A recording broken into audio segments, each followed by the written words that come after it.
Saludos a todos, estamos en el día 23, seguimos con el Catecismo Católico, Catecismo leído, día 23, 2 de 2, primera parte, segunda sección, capítulo 3, punto 746 al punto 762, en el nombre del Padre, y del Hijo, y del Espíritu Santo. Amén. Padre nuestro que está en el cielo, santificado sea su nombre. Venga a nosotros su reino. Hágase su voluntad en la tierra como en el cielo. Denos hoy nuestro pan de cada día. Perdone nuestras ofensas, como también nosotros perdonamos a los que nos ofenden. No nos deje caer en tentación y líbranos del mal. Amén. Punto 746. Por su muerte y su resurrección, Jesús es constituido Señor y Cristo en la gloria. De su plenitud derrama el Espíritu Santo sobre los apóstoles y la Iglesia. Punto 747.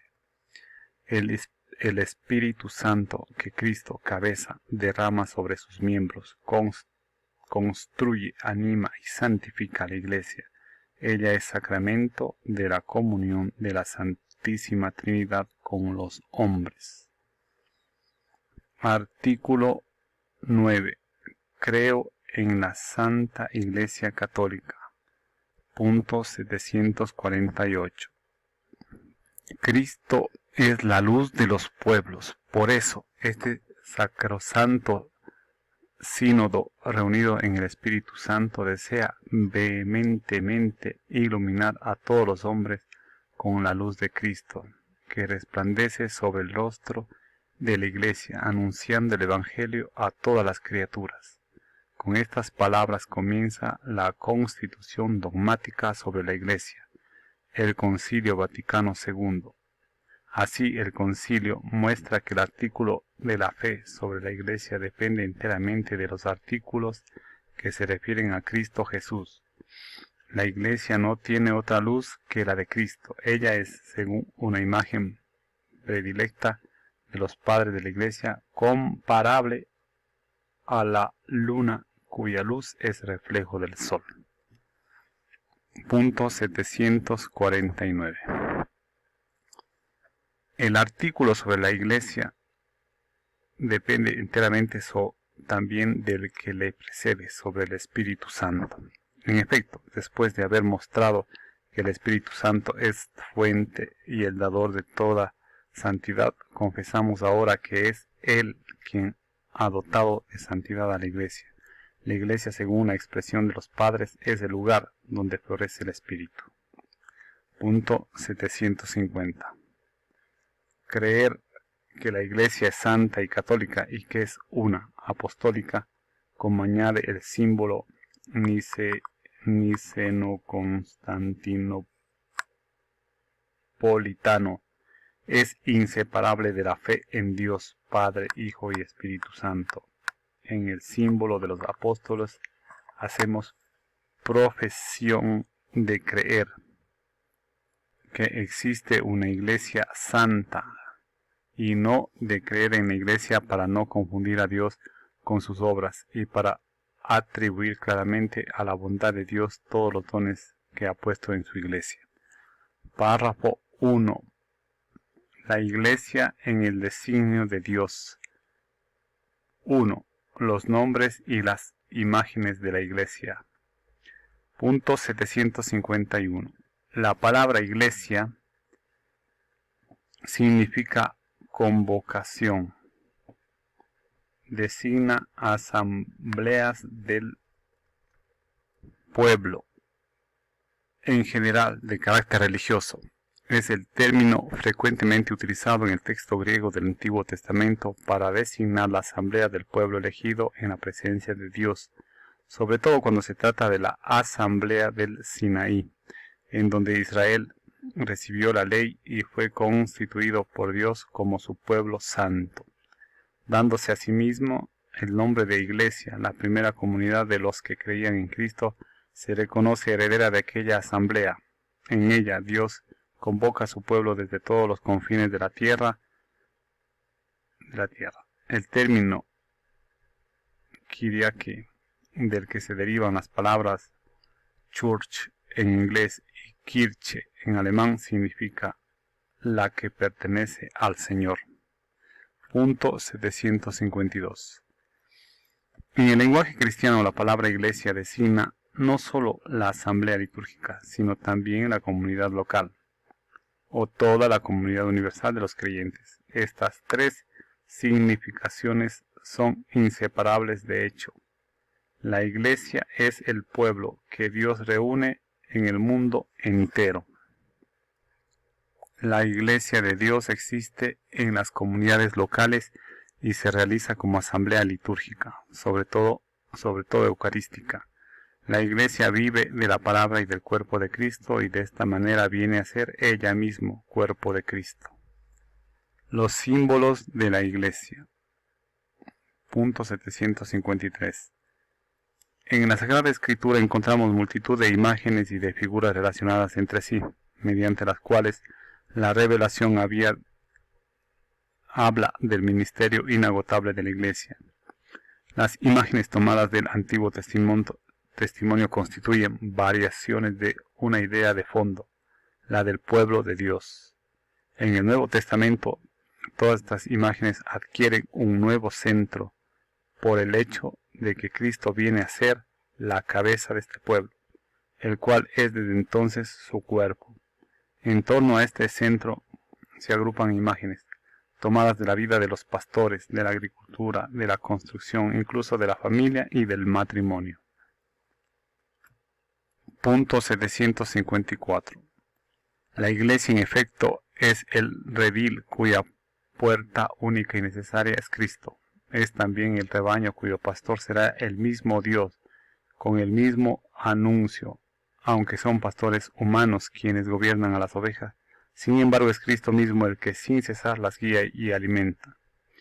Él, el buen pastor y cabeza de los pastores, que dio su vida por las ovejas. 755.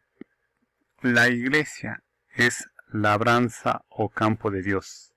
En este campo crece el antiguo olivo, cuya raíz santa fueron los patriarcas, y en el que tuvo y tendrá lugar la reconciliación de los judíos y de los gentiles. El labrador del cielo la plantó como viña selecta. La verdadera vid es Cristo, que da vida y fecundidad a los sarmientos, es decir, a nosotros que permanecemos en él por medio de la iglesia y que sin él no podemos hacer nada. Punto 756. También muchas veces a la iglesia se le llama construcción de Dios. El Señor mismo se comparó a la piedra que desecharon los constructores, pero que se convirtió en la piedra angular. Los apóstoles construyen la iglesia sobre este fundamento, que le da solidez y cohesión. Esta construcción recibe diversos nombres: casa de Dios en la que habita su familia, habitación de Dios en el Espíritu, tienda de Dios con los hombres, y sobre todo templo santo, representado en los templos de piedra. Los padres cantan sus alabanzas y la liturgia con razón lo compara a la ciudad santa, a la nueva Jerusalén. En ella, en efecto, nosotros como piedras vivas estamos en su construcción en este mundo. San Juan ve en el mundo renovado bajar del cielo de junto a Dios esta ciudad santa, arreglada como una esposa embellecida para su esposo. Punto 757. La iglesia, que es llamada también la Jerusalén de arriba y Madre nuestra, se la describe como la esposa inmaculada del Cordero Inmaculado. Cristo la ama y se entregó por ella para santificarla. Se unió a ella en alianza indisoluble, la alimenta y la cuida sin cesar. 2. Origen, fundación y misión de la Iglesia. Punto 758. Para penetrar en el misterio de la Iglesia conviene primeramente contemplar su origen dentro del designio de la Santísima Trinidad y su realización progresiva en la historia. un designio nacido en el corazón del Padre. Punto 759. El Padre Eterno creó el mundo por una decisión totalmente libre y misteriosa de su sabiduría y bondad. Decidió elevar a los hombres a la participación de la vida divina, a la cual llama a todos los hombres en su Hijo. Dispuso convocar a los creyentes en Cristo en la Santa Iglesia.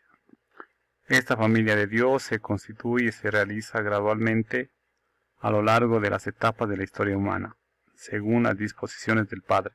En efecto, la Iglesia ha sido prefigurada ya desde el origen del mundo y preparada maravillosamente en la historia del pueblo de Israel y de la antigua alianza.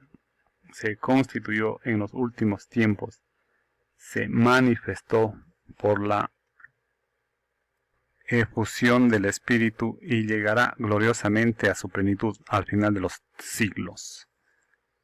La Iglesia prefigurada desde el origen del mundo. Punto 760.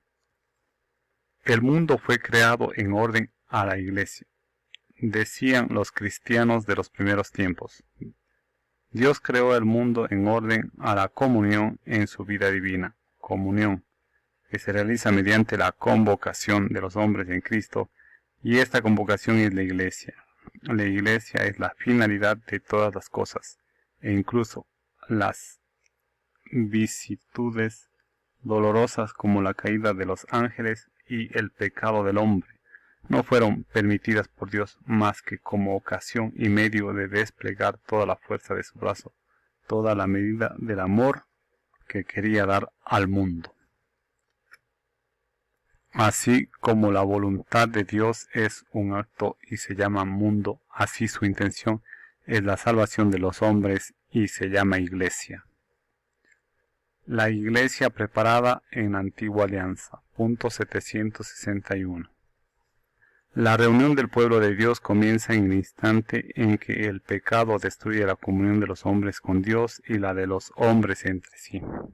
La reunión de la Iglesia es, por así decirlo, la reacción de Dios al caos provocado por el pecado.